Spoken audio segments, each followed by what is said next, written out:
Hello, everyone. Welcome back to another episode of A Little Jaded. I'm Jade Zalewski, joined here always with my co-host Joanna.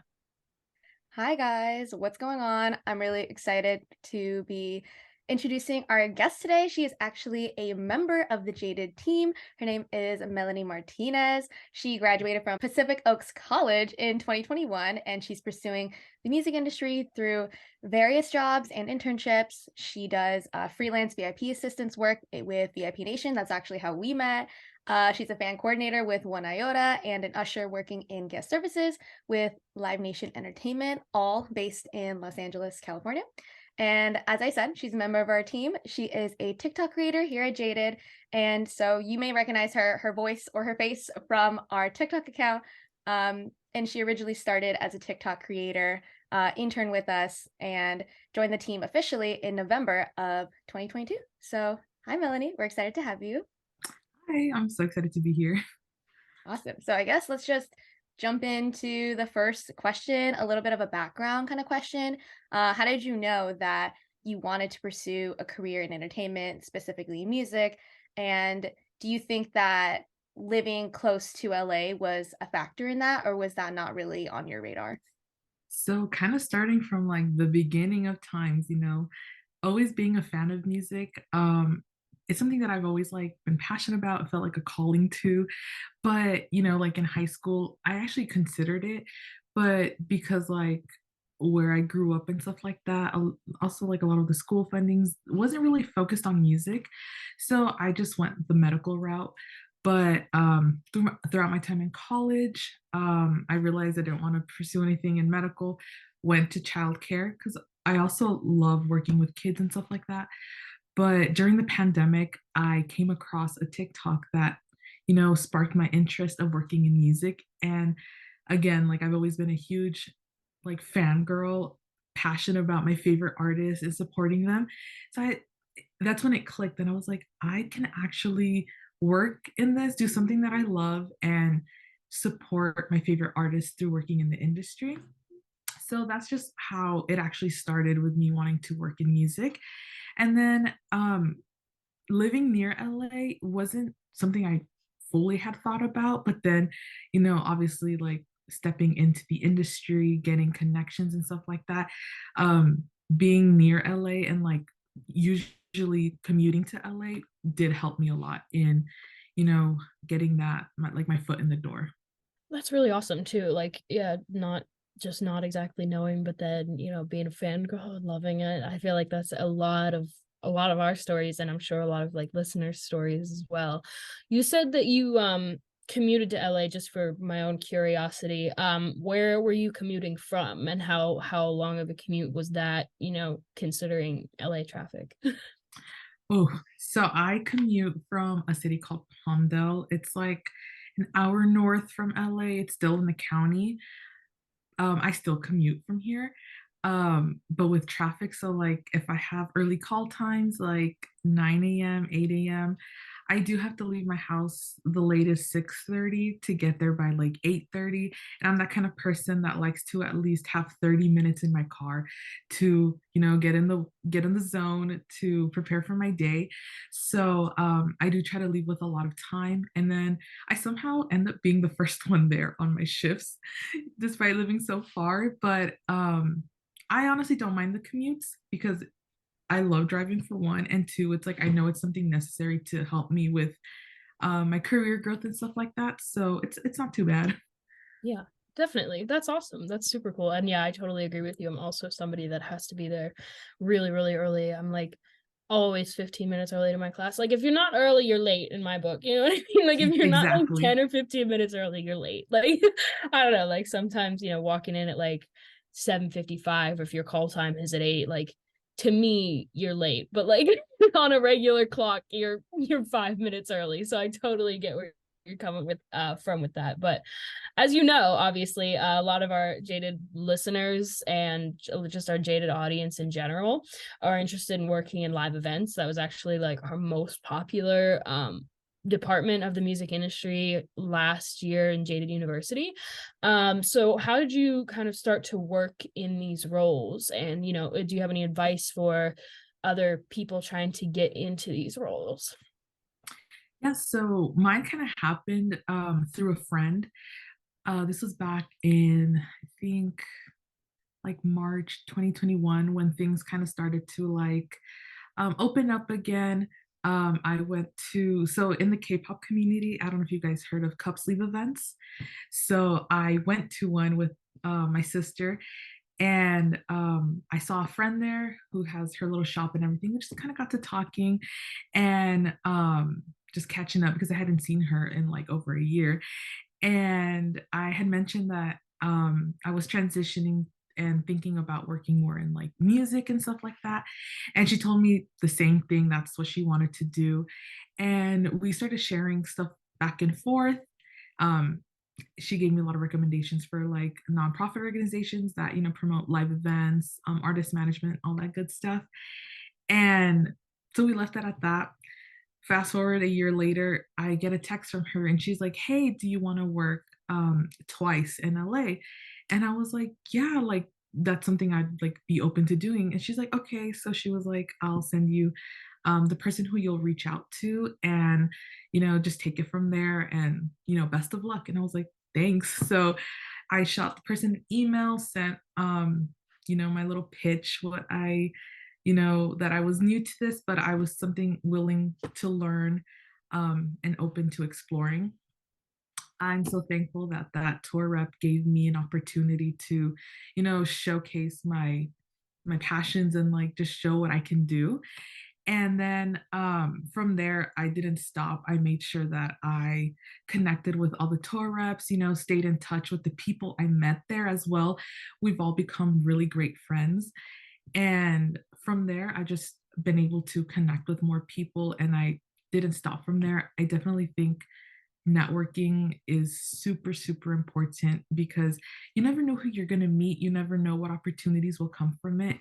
And even though like mine started through someone I know, and I said I haven't stopped, I do like to like cold cut message sometimes people on LinkedIn, you know, just ask them kind of what their experience has been like. And I've been getting a lot of great results from that. So I definitely think networking with people you meet and just kind of like putting yourself out there is super important. And that's how I've been able to, you know, make my way to the live event space. Yeah, that's amazing. Was that person Sarah? Yes. I love Sarah. She's also she I know she's from SoCal, and we met also doing like VIP stuff, and from there we like bunked together working a festival before. We literally had never met. First day we met was at the hotel. But it's really great how you're able to make those connections, and then when you see them again at another event, you feel kind of an instant like feeling of comfort when you know the people around you, and I feel like you feel more confident also. And I think it's really great that you touched on the importance of connection, even just like your position at Jaded, like you knew Vivian, and we obviously work with Vivian, and then that's kind of how you got on our radar. But I had met you at an event, and so it's like interesting how small the industry is and how important it is to, like you said, like keep those connections. And whether it's meeting somebody through a friend or meeting somebody on LinkedIn, nevertheless, it's so important to like put yourself out there. So I really love how you touched on that a little bit.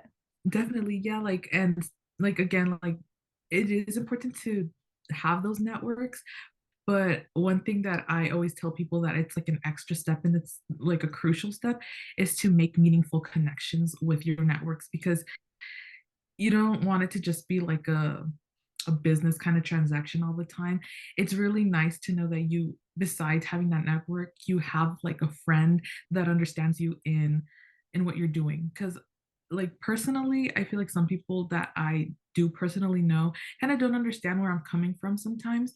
But when you have those friends and like group of networks that do know what you're doing, it's really easy to kind of connect with them and like understand each other. Yeah, 100%. It's always great to have like a good group of people around you and people who get Definitely. it, especially as young Yeah, people, like you need a support system. definitely. It's super important. Yeah. So I guess switching gears a little bit to our next question that we wanted to ask you. Like we mentioned, you work as a band coordinator with One Iota.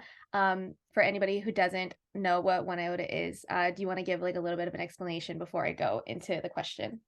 Yeah, so One Iota, they're their whole thing is free tickets for fans. So they have like a lot of different like late night shows, daytime shows, a lot of very like different events. So like some very popular shows that you may have heard of is like the Late Late Show with James Corden, Jimmy Kimmel Live, the Kelly Clarkson shows. Those are some shows based in LA. We also have the other side that does like the East Coast events. So like Stephen Colbert, I believe Jimmy Fallon. So like that side is the East Coast. And then here in LA, we also sometimes do premieres, we do movie screenings, award shows. Um, so yeah, that's kind of like what we do. I've been fortunate enough to work on sets like Kelly Clarkson show, The Late Late Show, The Voice. I've done various movie premieres and screenings as well. I've done some charity events and just anything that the company gets with audiences. I've been able to work a lot, and that's what the company basically is.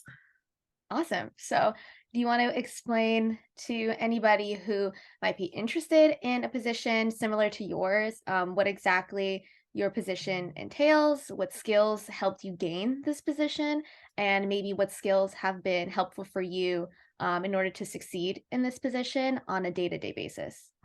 Yes. So a lot of it, like on my day-to-day basis, like do a lot of check-in, making sure the fans are engaged, excited to see the shows or whatever the event entails.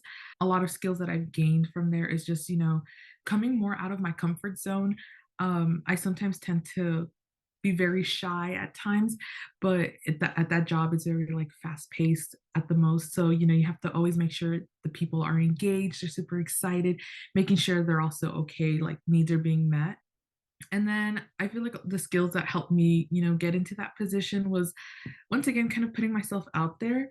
Um, because when I first got the listing from a friend, I applied and I heard back for an interview. And then I kind of hadn't heard back for a cool minute. And then I was like, that email, like, hey, like, enjoyed our interview. I just wanted to, you know, get an update if you've like made decisions yet. And then like 2 3 days later is when I got the email saying that I had been hired. So I feel like that was a really good skill, just kind of like putting myself out there. And then when I'm actually working like in person, the skills I've been able to transfer over from working VIP assistants have been pretty much the same, just communication, um, being very fast paced, quick thinking, and yeah, so it's something that I've been able to expand on as well, and every day is a learning opportunity. Like I tell a lot of people, every day like on a set, even if it's for the same show, every day will be different because you don't know what will be thrown at you, what issues you might run into, whether it's like through the production side or like maybe with an audience member. But despite everything, I enjoy my time working there. I love going to the sets and just starting a new day. And then it's also like you get to see a different side of the entertainment because I'm music based for the most part. But seeing that side of like TV and film is so interesting. Just seeing how on TV you see it, you're like, wow, that looks like a huge set. And then you go and you're like, wow, the set's so tiny. And then you're like, it only fits 50 people, but online, like on television, it looks like there's like 200 people. So it's just like the power of television as well. So I kind of went off trail with that one, but yeah, it's a great company and it's a great way to get exposure as well to just the entertainment industry overall. Yeah, I completely understand that. That's actually I had the same realization. We were talking about this earlier, but Yeah. um I had no idea like what one iota was. And then me and my sister went to LA in September and saw the James Corden show. One thing that you had said that I kind of laughed at was, your part of your job is to make sure the fans are hyped to see whoever they're going in to see. Um yeah, the people at the James Corden show were working really hard to hype us up, but it was like 99 degrees. We were standing outside and I was just sweating, and me and my sister were arguing. We just got off the plane like an hour before, and me and my sister were arguing because we were wearing the same outfit, and it was just so chaotic. And the ladies came up and they were like, "Is everyone excited?" And I was like, not really, but we're gonna work on it.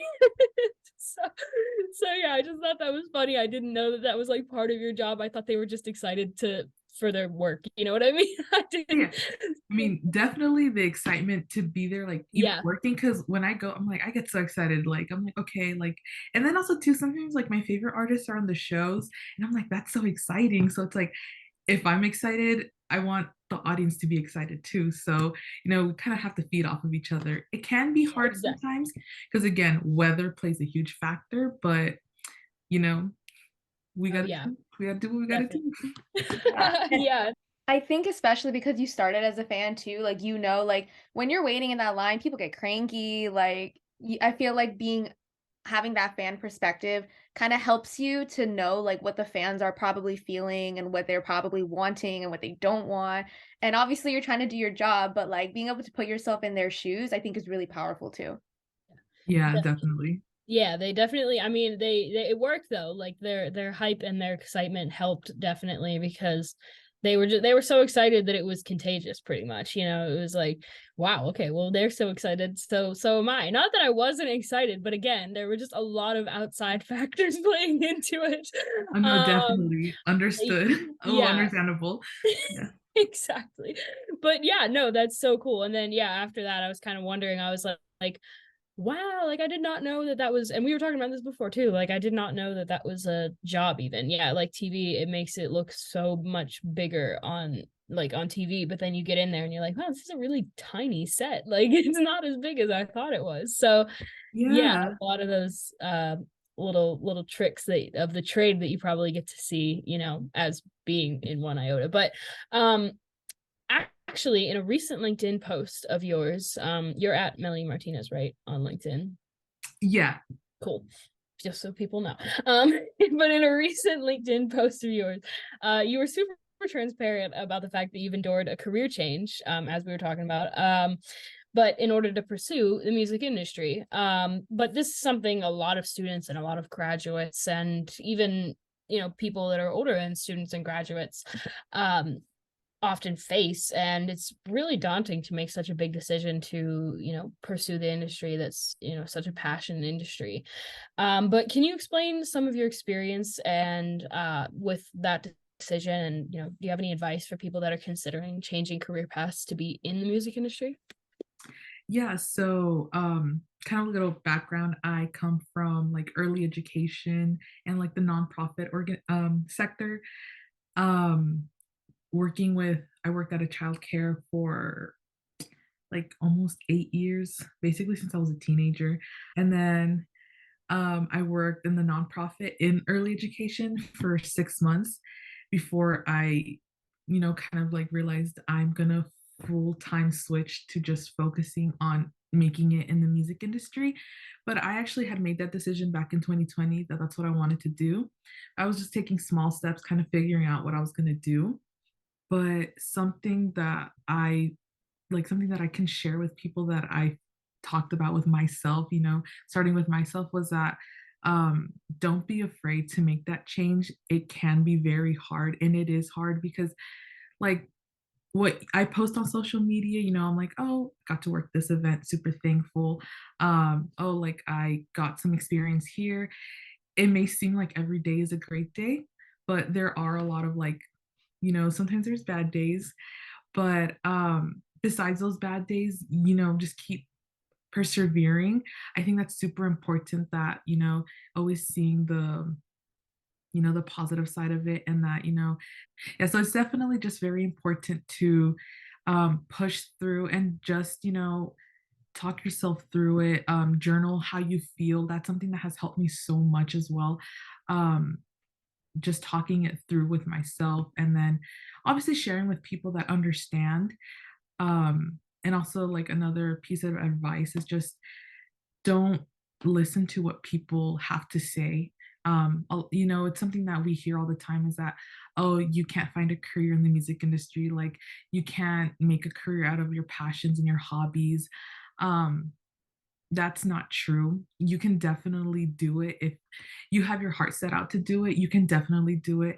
Just keep working through. I've had so many people tell me that things aren't possible.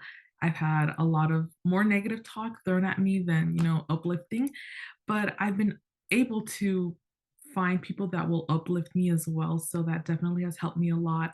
And that's something that I can definitely share with people is just keep pushing through because, if you set your heart out to do it, you will do it and you'll be successful. So that's something that's like very dear to my heart.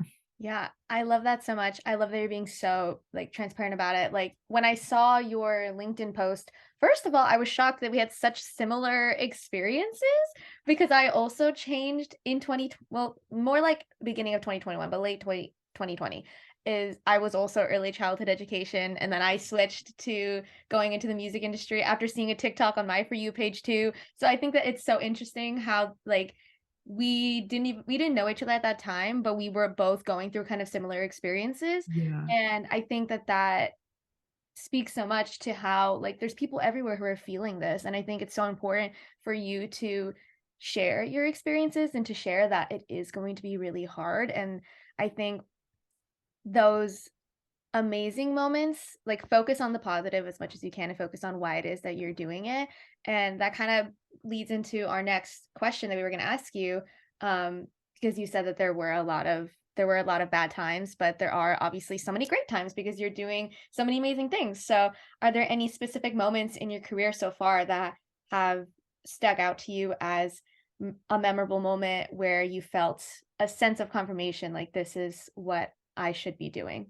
Yeah. So it's always when I'm working at a concert, no matter how long the day was, when, we're kind of done and, we sometimes we get to see like either parts of the show or just we kind of peek our head in just to see what's going on.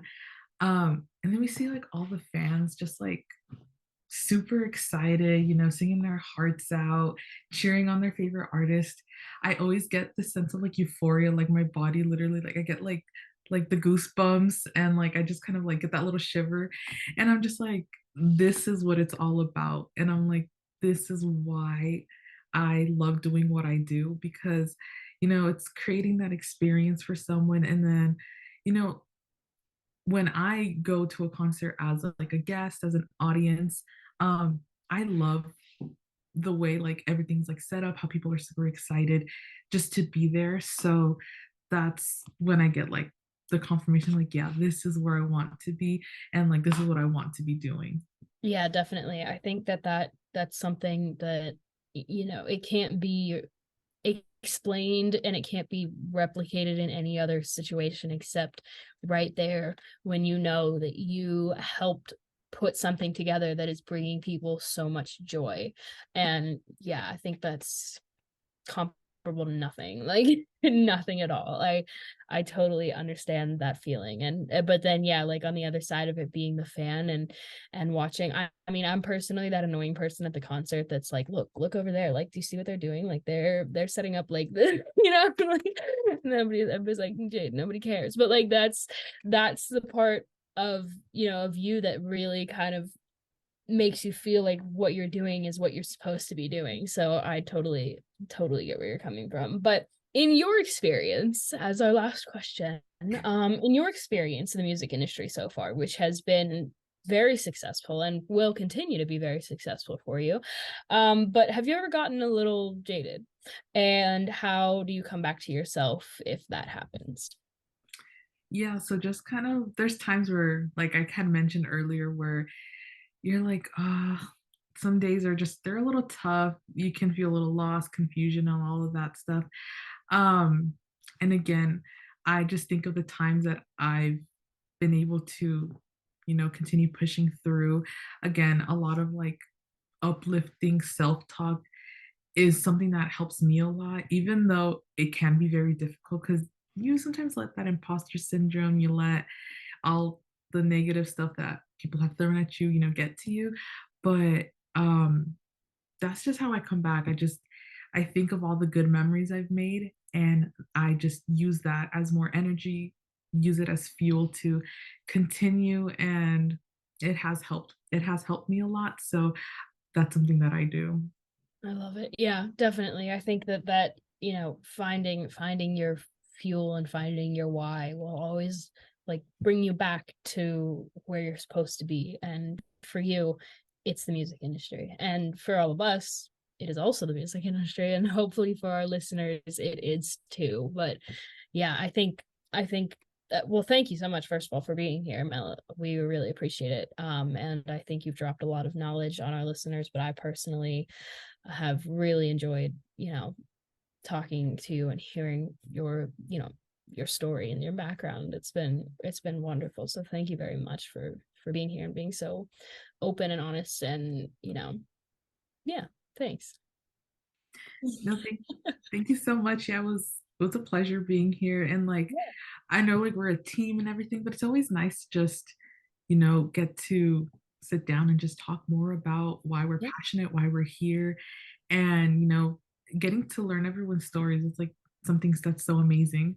Yeah, Yeah. definitely. I feel like for anybody who might be kind of at that spot where they're a little jaded or they're like looking to find that passion again, I think hearing from people who are really passionate, I think for me at least, like when I go to a panel, like if I'm ever kind of at like a weird spot, hearing other people talk about how passionate they are, it kind of refuels my passion. And even if like my experience is a little bit different than theirs, I feel like we all kind of meet at the same place. Like we all are trying to do this because we're all fans of music, and like that's kind of how we all relate to one another, even if like one person is like Jade, she's in law, don't know anything about law, and I'm in like the digital marketing, like creative side. But we still kind of meet in the middle because we have that common ground. And so I know like people listening right now, like will also like feel that passion, and hopefully that fuels them to continue to listen to their passion. Yeah, definitely. Yeah, just going back to what you said, that's so important too about like hearing other people talk about it, like especially panels and stuff like that. When I go to like the panels, like you remember the Grammy you won the master class Yes. that just Yes. happened. Okay, I know you were there, you're a rep. Um, but when I was sitting there in the audience and Jacob did the like singing thing with Oh my everyone, God, it was amazing. I started to tear up. I was like, why am I crying? But it was just so beautiful. And it's just like you're like, yes, like I'm in the right spot. And it's like Yeah. so empowering and so beautiful to be sitting in the room with people who, again, share the same passion with you of just overall music in general. I know everyone in the room is probably there for like, um, wanting to be artists, wanting to be A&Rs, management, touring, creatives, all of that good stuff. But just being in that room with people that share the same passion is just, that is also something that just helps me personally come back from it. So yeah, I'm glad you mentioned that because I hadn't thought of that. But once you did, beautiful. Yeah. That's incredible. That is so awesome. I got to hear more about that. But if people want to reach out to you, where can they do that? Yeah, so I would say my LinkedIn is the best option. I am active on like Instagram and stuff like that, but sometimes my DMs get really clogged. So I think LinkedIn is a much better place because it's like I can actually see what messages I haven't read. So definitely LinkedIn is the best option for me. Yeah, just again, thank you so much for being here, Mel, and we really appreciate it. And this has been another episode of A Little Jaded.